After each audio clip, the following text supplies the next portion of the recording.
Special update পাওয়ার জন্য subscribe করে bell আইকনে ক্লিক করতে ভুলো না। অজন্তা তিন্নিকে বলে, বাবা না আমার রান্না খেয়ে কি বলল? তিন্নি বলে যে খুব ভালো হয়েছে, অনেকদিন পরে এরকম তৃপ্তি করে খেলাম। এই সমস্ত কথাবার্তা আড়াল থেকে ঝাঁপি ও কাসাই শুনতে থাকে। ওদিকে উৎসব যে তিন্নির সাথে খুব ভালো একটা সময় কাটিয়েছে সেই কথা বাড়ির সবার সামনে বলতে থাকে, আর উৎসব তার বোনকে তিন্নির সাথে ভালো মুহূর্ত কাটানোর ছবিগুলো দেখাতে থাকে।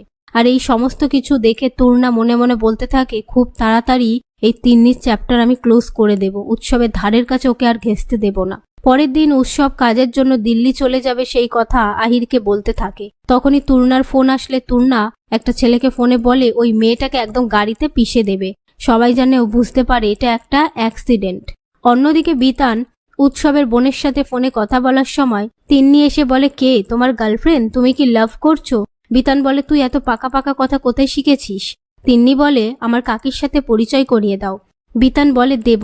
এই নিয়ে তারা কথা বলতে থাকে। সেই মুহূর্তে ঝাঁপি সেখানে আসলে তিন্নি বলে, আজকে আমি কাকাইয়ের সাথে স্কুলে যাব।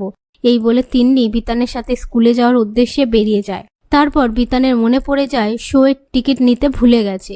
এই ভেবে তিন্নিকে বলে, তুই একটু এখানে দাঁড়া, আমি শোয়ের টিকিটটা নিয়ে চলে আসছি। তিন্নি বলে, না না, তুই আমার সাথে চল। তিন্নি বলে, না তুমি যাও, এখানে সবাই আমাকে চেনে।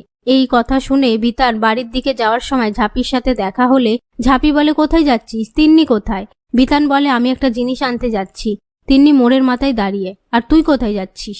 ঝাঁপি বলে, আমার মহারানী জলের বোতল নিতে ভুলে গেছে, দিতে যাচ্ছি। এই বলে ঝাঁপি চলে যায়। তার মধ্যে রাস্তা দিয়ে একজন সাইকেল নিয়ে যাওয়ার সময় পার্স পড়ে গেলে তিন্নি চিৎকার করে সেই লোকটাকে ডাকতে থাকলে সেই লোকটা না শুনে চলে যায়। সেই মুহূর্তে তূর্ণার ফিট করা গুন্ডাটা গাড়ি চালিয়ে তিন্নিকে ধাক্কা মারলে সেটা দেখে ঝাঁপি চিৎকার করে ওঠে।